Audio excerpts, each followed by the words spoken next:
es un evento de ecos. Gracias a nuestro presentador oficial, Claro, a nuestros partners Banco Internacional, Yachay y Superintendencia de Bancos del Ecuador, y a nuestros auspiciantes, El Telégrafo, DOS, Global Business Solution, TAME, Multitrabajos, Kipor, Comefex, Universidad San Francisco de Quito y ADN Digital, con el apoyo del Ministerio de Industrias y Productividad. Pacificar. Les recordamos que el hashtag del evento es CumbreE 2014. En este momento invitamos al doctor Ricardo Dueñas, presidente ejecutivo de ECOS, quien nos dará unas palabras de bienvenida.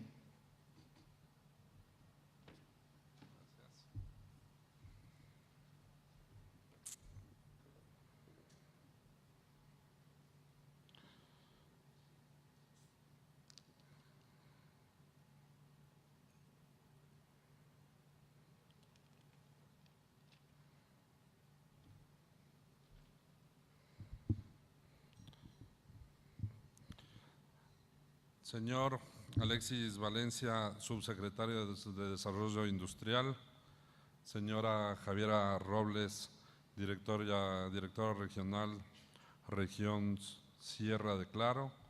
Señoras y señores, muy buenos días. Un año más, un año especial en virtud de que estamos cumpliendo 20 años como revista Ecos. Revista Ecos fue pionera y fue fundada en el año 1994. Ustedes recordarán que en esa etapa transcurría la presidencia de Sixto Durán Ballén, un año sumamente complejo el que se vendría más adelante con el conflicto del CENEP en el año 95, y estos han sido 20 años llenos de emociones en los cuales no han sido para nada, han sido sumamente controversiales y ha habido una dinámica muy fuerte en estos años. Después del conflicto del CENEPA, de esa frase de ni un solo paso atrás, creo que transcurrimos unos años que nos llevaron a una consolidación, sobre todo el tema de la paz. A veces no recordamos, me parece, la importancia en el transcurso de estos 20 años de lo relevante que eso es para un país. Países que viven con conflictos bélicos constantes realmente tienen pocas probabilidades de generar crecimiento económico, de generar una dinámica interesante y sobre todo el tema de vivir una convulsión que es inaudito, que todavía los seres humanos, que se supondría que el razonamiento nos debería llevar cada vez a crecer como seres humanos ante muchos intereses y ante muchas situaciones que se presentan, pero vemos en el mundo que los conflictos no paran. Si no es en el Medio Oriente, hay conflictos en la franja de Gaza, y si no, siempre hay personas en conflicto. Ese es un poco, ya es parte de nuestra evolución y de nuestra forma de proceder. Pero la firma de la paz en el año 98 sí constituye un hito fundamental.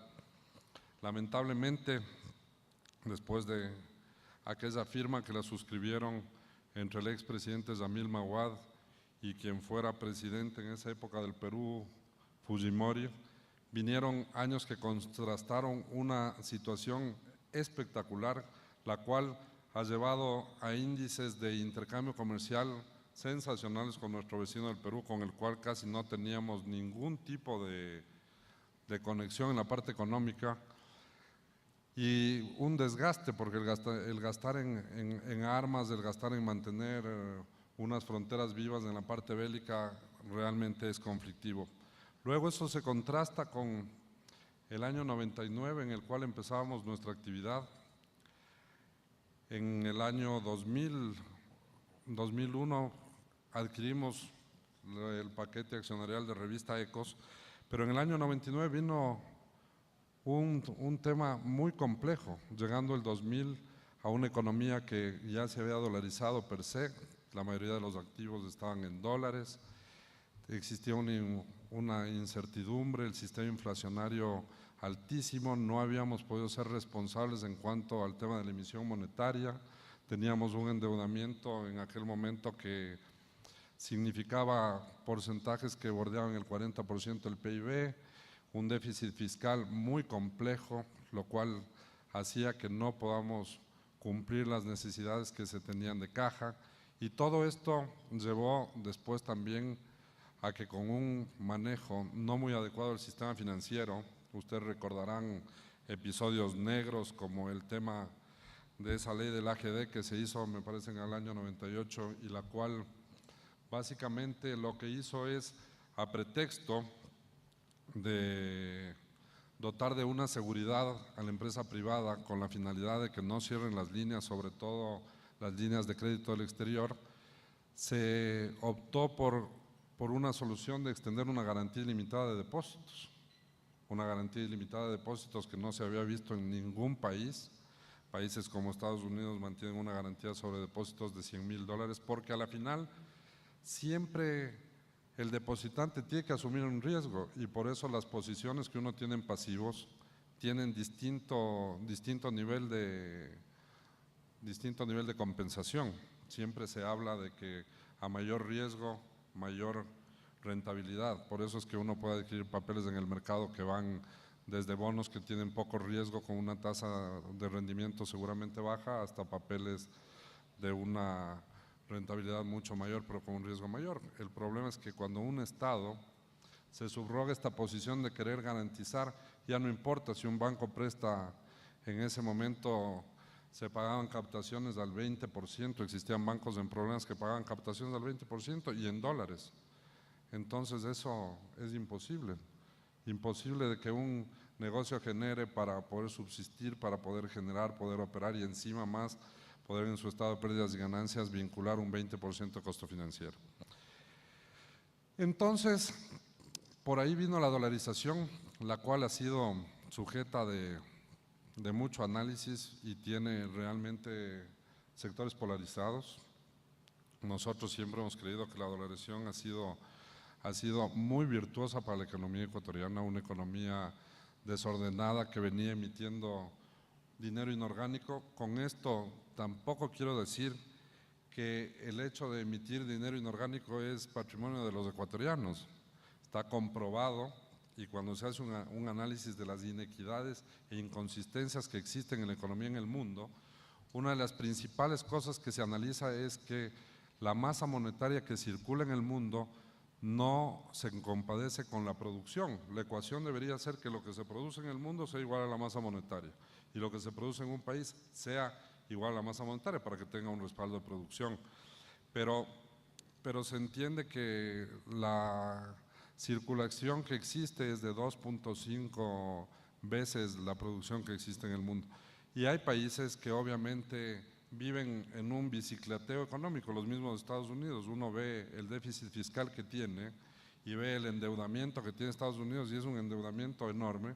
Lo que pasa es que viene acompañado con una situación de confianza, que es la palabra clave en toda economía, confianza, que de una u otra forma le hace emitir bonos para ir cubriendo los anteriores y de esa forma esa economía se sigue moviendo y porque adicionalmente existe también una capacidad de consumo muy importante en ciertos países desarrollados que hacen que esa dinámica económica funcione. Pero para el Ecuador la dolarización ha sido virtuosa y ha venido acompañado de algunas situaciones que también le han acompañado a esta economía y de las cuales, independientemente de quién nos gobierne, tenemos que estar conscientes que hemos tenido un escenario muy positivo. El precio del dólar, yo recuerdo muchas veces cuando el dólar estaba a $40, cuando el barril de petróleo estaba a $40, perdón, decíamos, wow, y los presupuestos hace años se hacían con barril de 18. Y cuando era 45 era wow, pero también hemos estado en capacidad de gastar a un nivel aceleradísimo a medida que han ido los ingresos. Y tenemos muchos desafíos, unos que se han cumplido, cosas positivas. Dentro de esto creo que es fundamental que se entienda cuál es la visión un poquito de nuestro grupo como ECOS. Nosotros creemos que en el Ecuador se tiene que eliminar la polarización, se tiene que hacer un análisis equilibrado a fin de reconocer las cosas que se hacen bien, apoyar las cosas que se hacen bien y, ¿por qué no?, criticar las cosas que no se hacen tan bien. Somos críticos muchas veces del gasto público. Yo creo firmemente que el gasto público podría ser mejor manejado. Tampoco es que solo el Ecuador tiene problemas de ineficiencia en la parte pública. Existen muchísimos países que tienen problemas en la ineficiencia en el gasto. Pero en cambio, creo que hay cosas que sí son dignas de reconocer. El tema de lo que ha sucedido en esta última década en educación creo que es un tema trascendental. La educación que tenemos ahora y las inversiones que se han hecho en educación y el haber roto ciertas mafias de las cuales creo que nos tenían de cierta forma secuestrados y no teníamos a dónde ir, es un punto positivo. País que no se educa, país que no tiene ninguna posibilidad. Y de ahí, obviamente, no todo es gasto público, hay gasto de inversión también, pero el gasto público es un gasto significativo. Ahora tenemos un gasto público que supera los 30.000 millones. También la recaudación fiscal ha subido y venimos viendo que esto viene con grandes desafíos. Y esto como una breve introducción a lo que se viene ahora, que es el cambio de la matriz productiva. El cambio de la matriz productiva, que es con lo que vamos a empezar, luego tenemos una intervención de uno de los representantes del gobierno que nos contará cuál es la perspectiva del gobierno. Nosotros creemos que es un tema que hay que apoyar, pero que no es un tema gubernamental. El tema del cambio de matriz productiva es uno que depende que todos pongamos el hombro y nos pongamos a trabajar, y ahí juegan un papel importante las grandes empresas, como veremos en estos 3 días que nos convocan a esta cumbre empresarial, así como también las pequeñas y medianas empresas. En las pequeñas y medianas empresas, aunque significan el 40% de lo que facturan las grandes, las empresas en el Ecuador, para que ustedes tengan una idea, están llegando a rangos de facturación de 90.000 millones de dólares o algo más. Hay un crecimiento importante, el crecimiento del PIB también viene creciendo y el endeudamiento del Ecuador es moderado, pero aquí vienen varias inquietudes y yo quiero dejar algunas. El cambio de la matriz productiva depende realmente de que exista confianza. Confianza sobre todo ¿para qué? Para generar inversiones, y las inversiones tienen no solamente que ser sostenidas por el sector privado, por el sector público, porque cuando existe una desaceleración, ya escuchamos que el próximo año se está previniendo un escenario un poquito más complicado. Los países se vienen desacelerando, Latinoamérica no va a crecer a las tasas que venía creciendo. El Ecuador tuvo tasas de crecimiento que bordeaban el 8-9%, países vecinos como Perú, tasas de crecimiento sobre PIB de 10%, y el Ecuador va a crecer según la proyección de nuestra unidad de análisis económico este año al 4,1%, y tiene un problema de déficit fiscal que no hay cómo desconocer. Y cuando existe un problema de déficit fiscal, quiere decir que no tenemos el suficiente dinero para cubrir todos los gastos y se tiene que reunir o endeudamiento o se tiene que cortar los gastos. Entonces ahí es donde empezamos a escuchar que se va a hacer un recorte en los gastos de inversión, priorizando ciertas inversiones de las cuales no hay nada que hacer. Si es que tenemos una inversión prevista en un sector que creo que también es un acierto la inversión, que es el sector energético, con lo cual vamos a lograr 2 cosas interesantes con las inversiones en la costa occidental y en la oriental que tenemos. Inversiones que sobrepasan los 5.000 millones con proyectos como Coco Sinclair, como Soplador, bueno, y algunos más. Inversiones que no se pueden parar, no se puede dejar esos proyectos a medias, pero definitivamente habrán otros gastos de inversión que seguramente el gobierno ya piensa en ir parando, desacelerando. Eso va a impactar ¿en quién más? En el consumo. Entonces, estos últimos años la pregunta del millón es, ¿se ha beneficiado el país de todo, de lo que es el barril de petróleo a ese costo?